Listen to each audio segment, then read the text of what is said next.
किनारा भक्ति पताका फहराए, ऐसे माया में करने जीवों का मंगल यहाँ पर गोरखनाथ जी की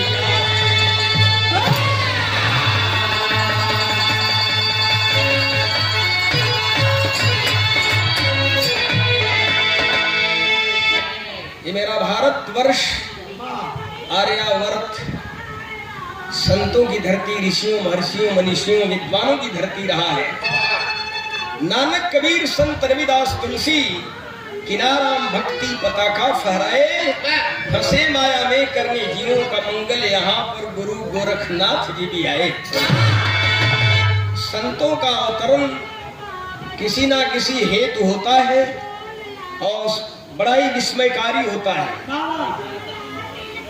आप सुनकर अचंभित हो जाएंगे, तरह तरह की टीका टिप्पणी लोग करने लगते हैं, लेकिन हम शुरुआत कर रहे हैं एक खेतर गाना था मास्टर।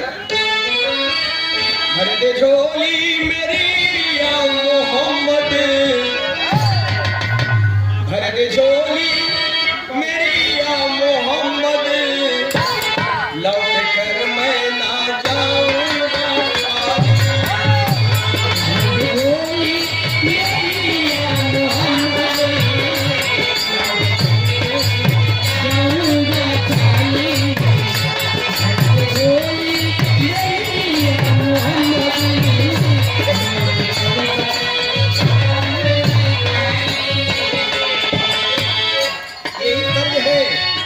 इसी तर्ज में गाने के बोल जरा गौर करेंगे।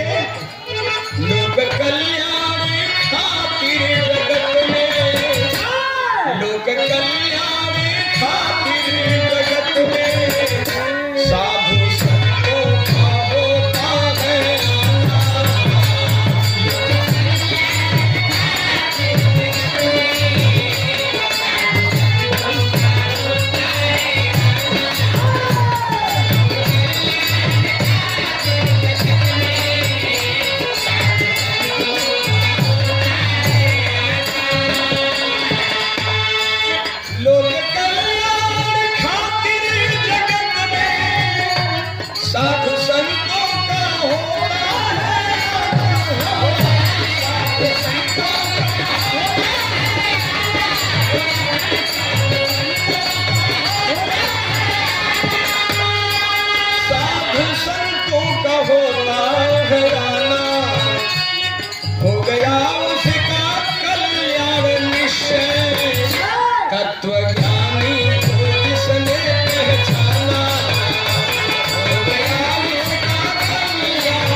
हो गया उसका कल्याण निश्चय, तत्वज्ञानी को जिसने पहचाना। संत महात्माओं का अवतरण लोक कल्याण के लिए होता है, लोक हित के लिए होता है। जिसने पहचान लिया, हालांकि पहचानना तो बड़ा मुश्किल है, आपको पहचानना इतना नहीं आसान है। इस अखिल ब्रह्मांड पर बस आप ही का ध्यान है। थक गए सनकादि सुरनर आपका गुण गाय के, ज्ञान बुद्धि है कहाँ मंगल कहे समझाएगी। लेकिन जिसने पहचान लिया उसका कल्याण हो गया।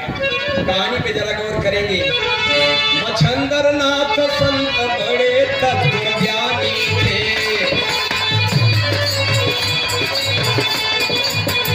आराध्य देव उनके अड़भंगी शिवदानी थे। भिक्षाटन करते हुए एक नगर में आए हैं,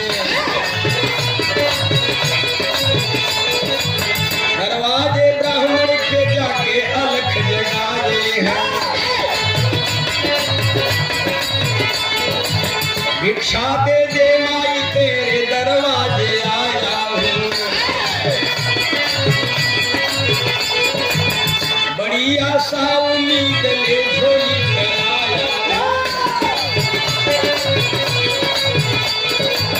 सुन के आवाज तब ड्योढ़ी पे ब्राह्मणी आई, सुन के आवाज तब ड्योढ़ी पे ब्राह्मणी उसके उदासी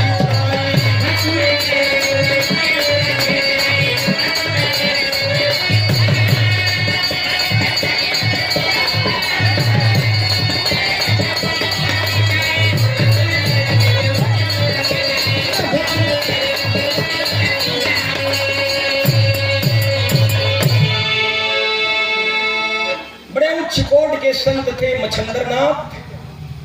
भिक्षा मांगते हुए गांव में पहुंच गए और संजोग से गांव में घुसते एक ब्राह्मण के दरवाजे पे जाके अलख जगाते हैं, अलख निरंजन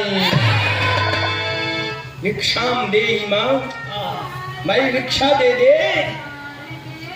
आवाज सुनकर ब्राह्मणी दरवाजे पे आती है ड्योढ़ी पर। ड्योढ़ी पर ब्राह्मणी आई, लेकिन ब्राह्मणी के चेहरे पर अत्यंत उदासी छाई थी। बड़ा ही खूबसूरत चेहरा था, फिर भी बड़ी उदासी थी।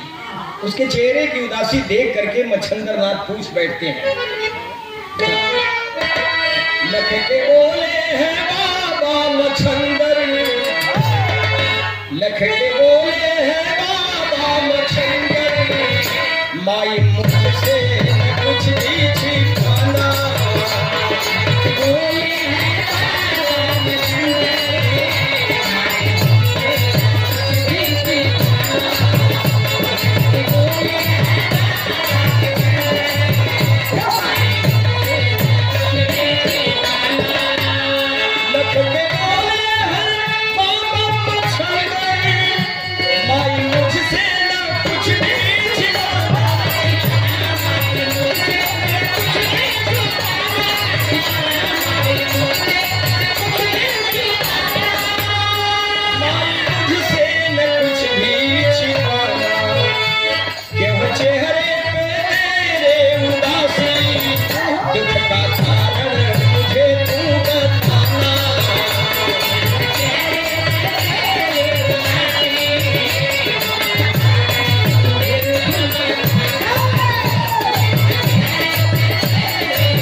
चेहरे की उदासी देखकर मच्छंद्रनाथ पूछ बैठे, माई तेरे चेहरे पे इतनी उदासी क्यों?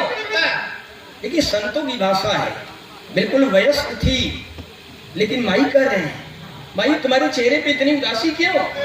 क्या कारण है? मुझसे छिपाने की कोशिश मत करना, अपने दुख का कारण तो बताओ। जैसे बड़े घाव के कुरे देते हैं।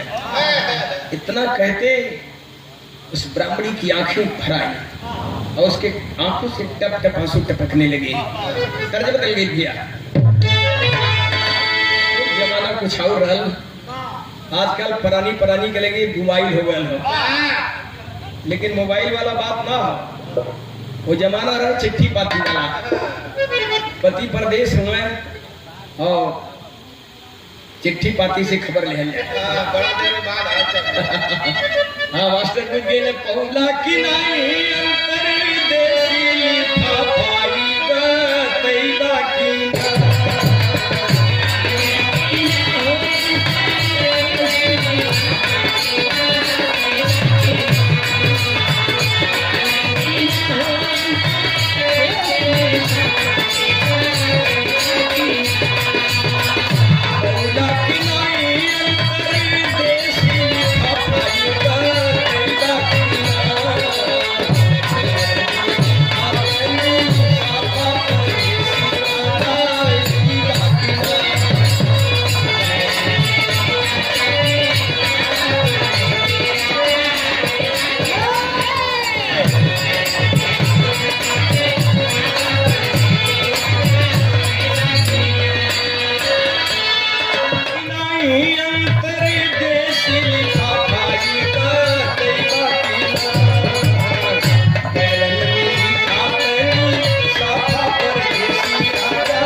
छड़ी गानूंगा, लेकिन गाने के भाव पे गौर करेंगे।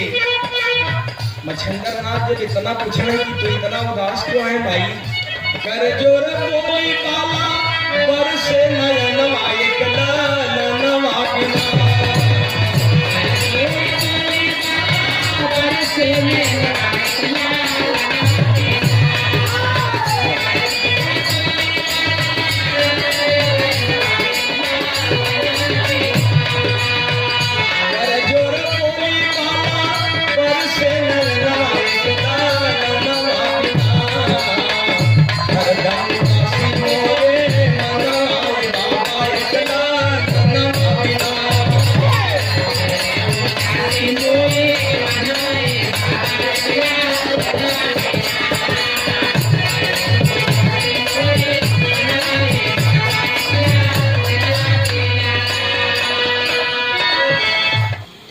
बाबा, हमारी उदासी का कारण यह है, गोदिया बसूरी सोना घर अंगनवा,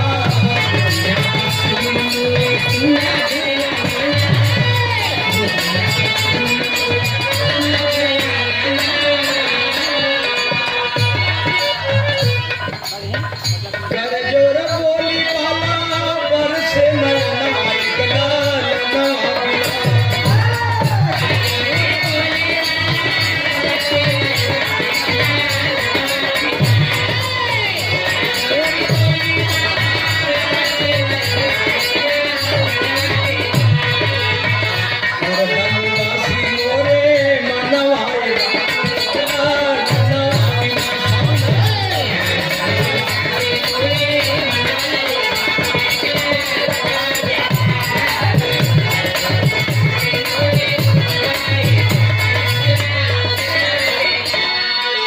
उठा देता तो ठीक है, हवा पास करो।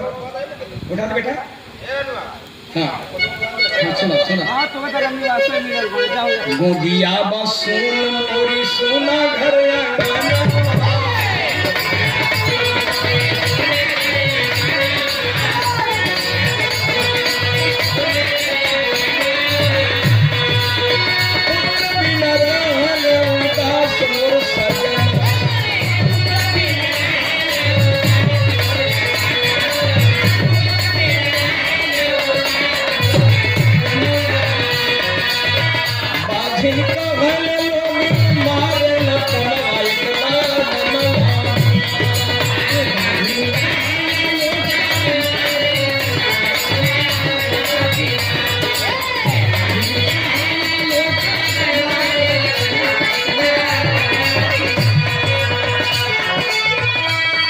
जिनका लोग मारे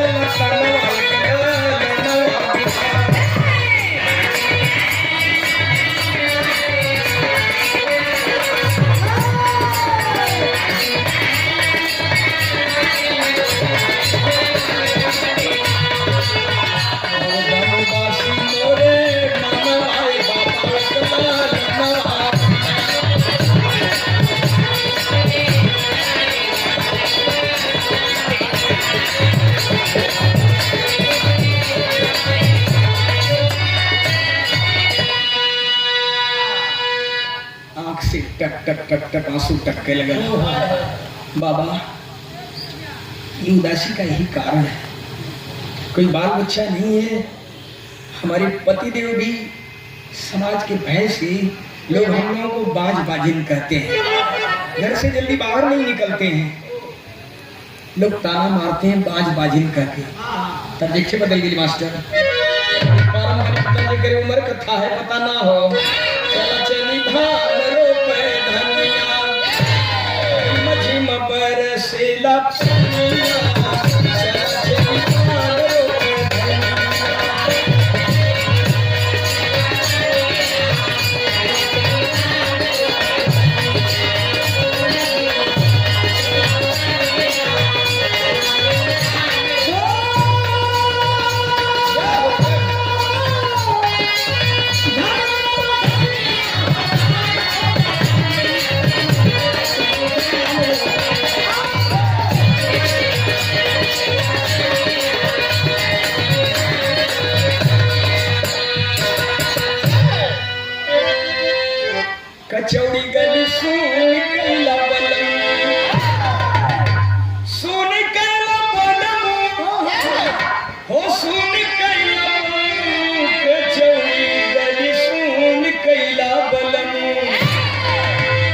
जौनपुर के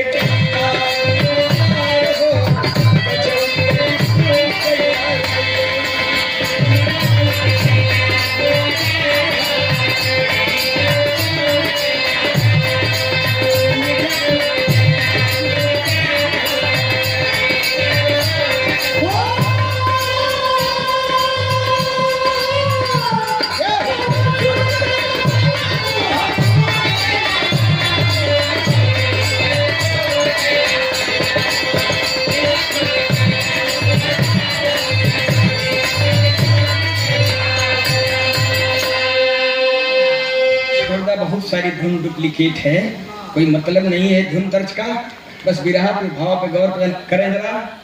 कोई के अधीर बोलिया बला परस नया नवा से नीर हो, कोई के अधीर बोलिया बला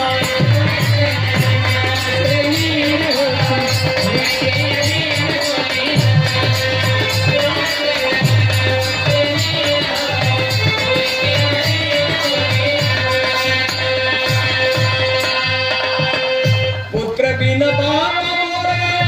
जिंदगी हार गान जहर भोर जीवन जियल दुश्वार बाकी होई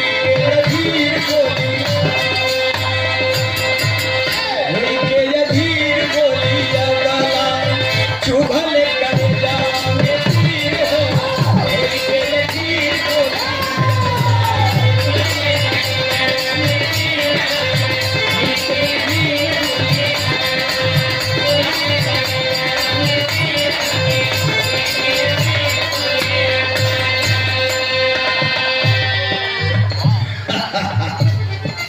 ये छोटे भाई रामधारी जी की तरफ से फिर से 100 रुपये मिला है। उपहार के साथ बहुत बहुत धन्यवाद है।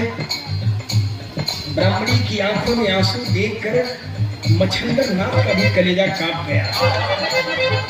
एकदम अब के भिक्षा लेकर झर सावन की झड़ी की तरह आंख से बरसत विरह के अंदर तेरी में भाव देव पर मोरे राम दया की झोली खोले जोगिया, दया की झोली खोले जोगिया, बोल के दया की झोली खोले जोगिया, बोल के अलख निरंजन हर हर बम बम भोले, बोल के अलख निरंजन हर हर बम बम भोले, दया की झोली खोले।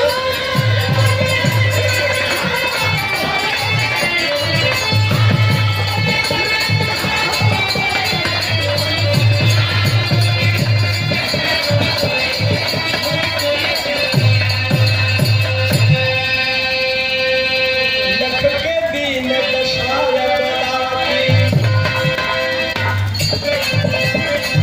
लख के दीन दशाया बलाकी, होली से पूछे आँख निकाले, ये नागी बहुमूल्य भस्म उनसे रखना चोरी से संभाल, लाल इसी से पैदा हो गया, जब आए नारी तू काले, लेकर थोड़ी खीर मिलाकर खा लेना कर सुखा।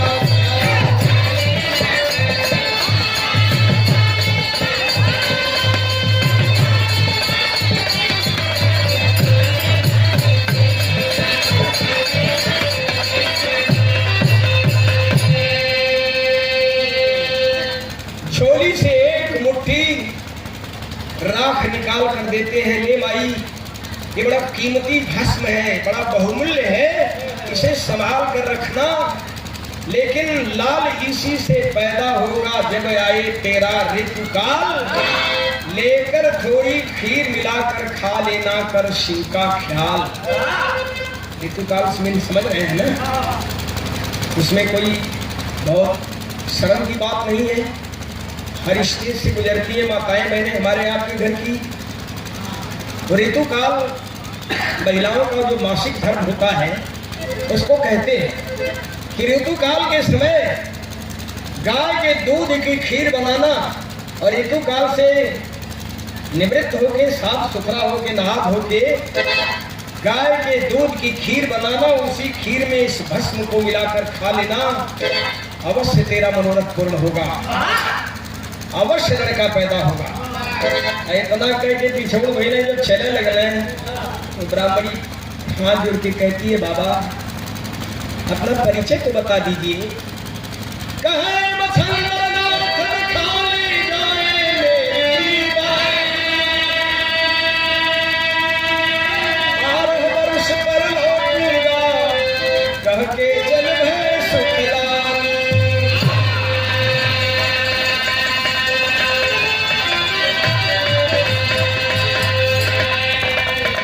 मेरा नाम मच्छंदर नाथ है, मच्छंदर नाथ। मैं मच्छंदर नाथ हूँ, मेरी जुबान कभी खाली नहीं जाती। जितना बताया हूँ उतना करना, 12 वर्षों बाद लौटूंगा, चल देना है। ब्राह्मणी कहते बाबा भिक्षा तो लेते जाइए, लेकिन अब बाबा भिक्षा लेने थोड़े आए थे, उसका काम करने आए थे। बाबा तो चले गए, लेकिन ब्राह्मणी जाकर अपने पति से वो राख दिखाती है। कर्ज बदल गई, शादी ब्याह के यही मौके का कर्ज है।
कितना बढ़िया संदेश देते हैं हमारे आपके घर की माताएं बहनें। भितिया बराबर बाबा पखवा उठिया, बेटी तुझे खोजिया दमाद, बेटी के योग्य पर होना चाहिए। अब भितिया बराबर बाबा पखवा उठिया मतलब देते पाँव फसाइए, देते लंबी सौर, उतने तक पाँव फैलावे के चाहिए जितना लंबी चादर हो। बहुत बढ़िया बढ़िया गीत हमारी माताएं बहनें शादी विवाह के मौके पे गाती हैं, लेकिन अब बेचारी तरसत रह जाने गावे के मौके नहीं मिला। छोड़ रही क्षणिक आनंद, लेकिन रखी आदि खाई जाके ब्राह्मणी से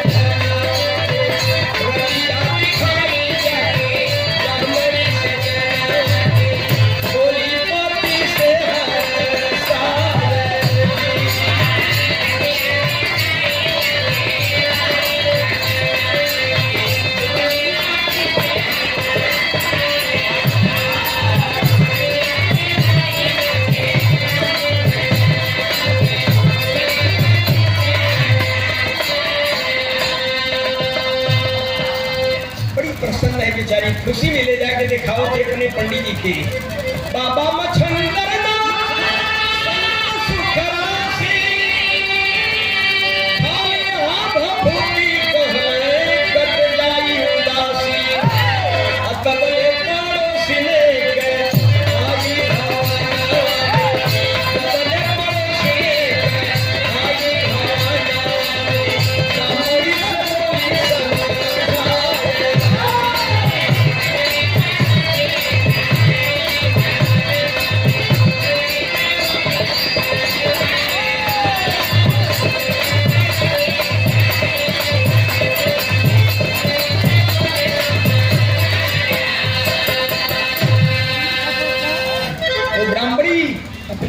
के ले जाके राख दिखाओ थे।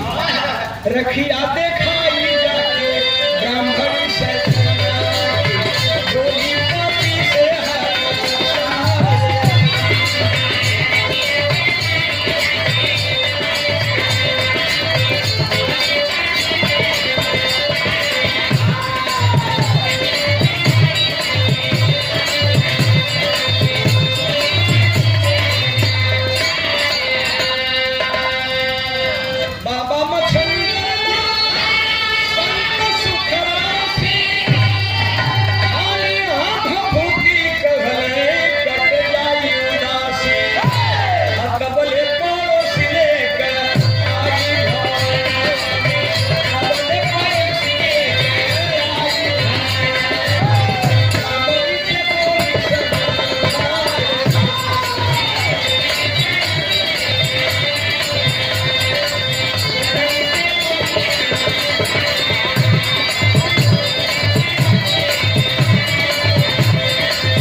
अपने पति को राख दिखाती है कि बाबा मच्छंदर नाथ ये दिए हैं और बोले हैं कि बड़ा कीमती भस्म है, ऋतु काल से खाली होकर गाय के दूध की खीर बनाकर उसमें मिलाकर खा लेना, अवश्य लड़का पैदा होगा।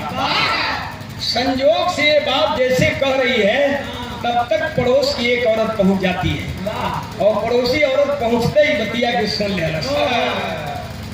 कलश के रे पगली अरे कतो राखी से लड़का पैदा हुआ कार्य कर पगली मास्टर का पगला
मुना बतौली, लेकिन वो पड़ोसी औरत का कहत थे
तेरे पगली करे कतो राखी से लड़का पैदा होला।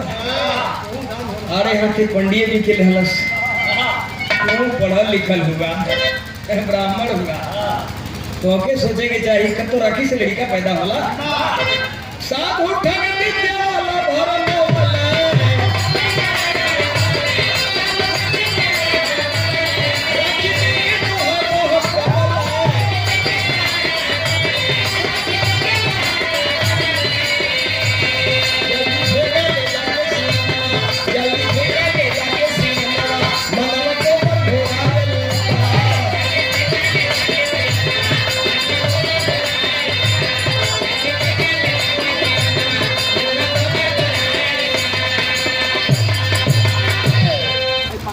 फिर पगली ऐसा काम गड़बड़ न करे के चाहिए। समाज में ऐसा कुछ साधु संत बड़ा ठहरत हुआ ये कुल ठग विद्या वाला साधु हूँ मैं। राखी से कतो लड़का पैदा होला, ले जो जल्दी के घर इस बाहर फेंक, कतो सिवान में ले जाके फेंक दे। विराट तुम हमारे करीब पॉकेट के अंदर भाव।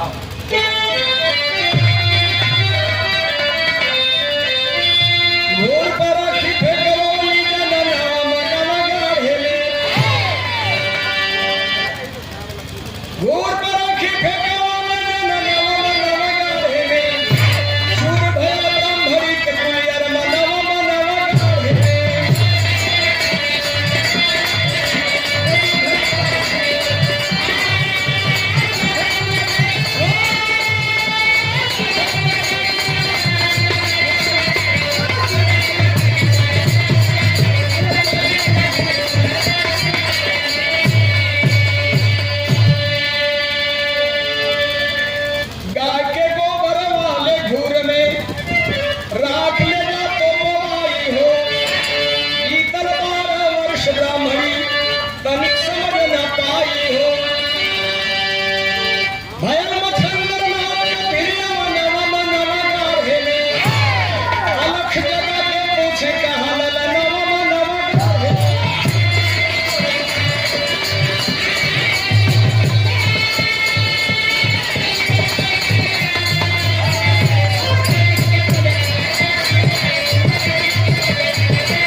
पड़ोसी नवरत के बहका देलस, जल्दी घरे से बहरिया।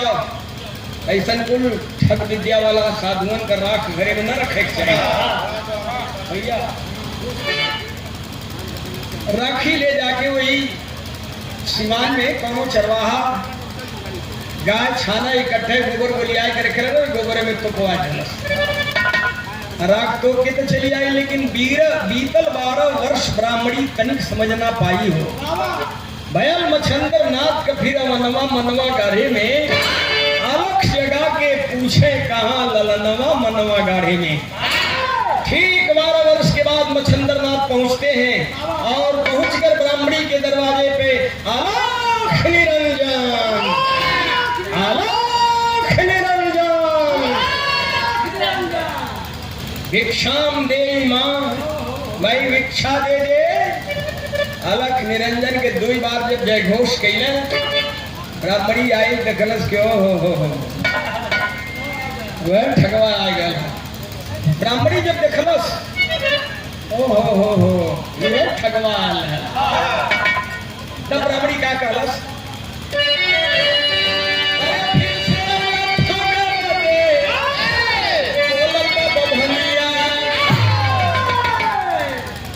फिर से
माई सही सही बताओ, आखिर उस राख को तूने किया क्या?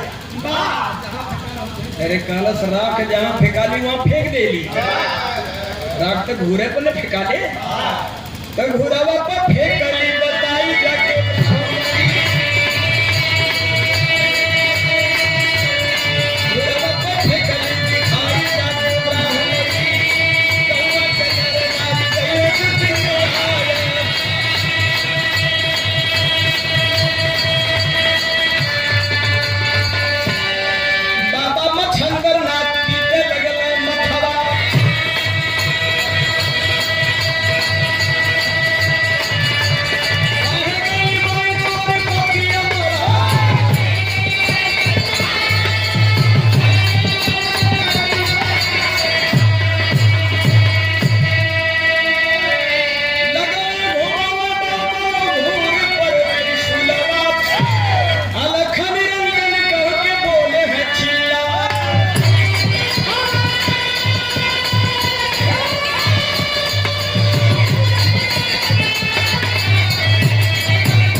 बछंदर नाथ लगले त्रिशूल घुमावे हुई घूर पर, त्रिशूल घुमावे लगले और त्रिशूल घुमावत घुमावत बाबा चिल्ला के कहने का गाने का आखिरी भाव है।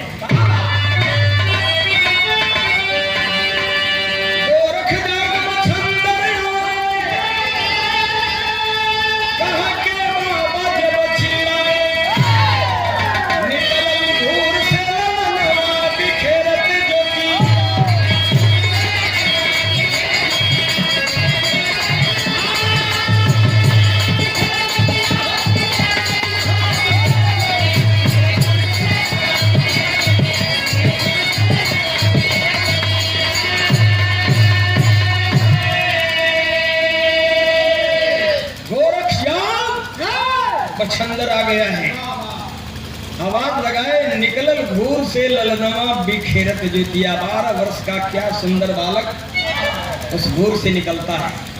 तब कहें गाय के गोबर से निकला तो गोरख होगा,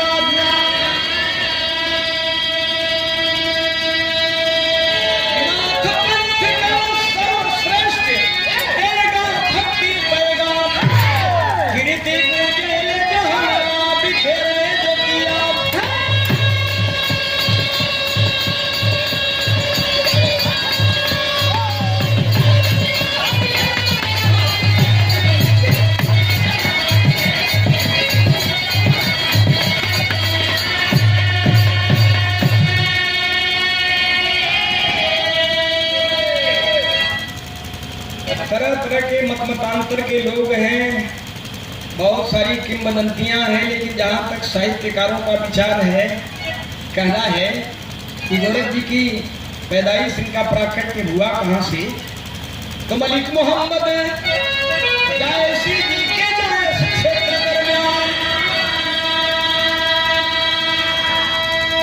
पावन क्षेत्र का मारे जन्मभूमि विद्वान समाधि गोरखपुर नवा बिखेरे ज्योतिया।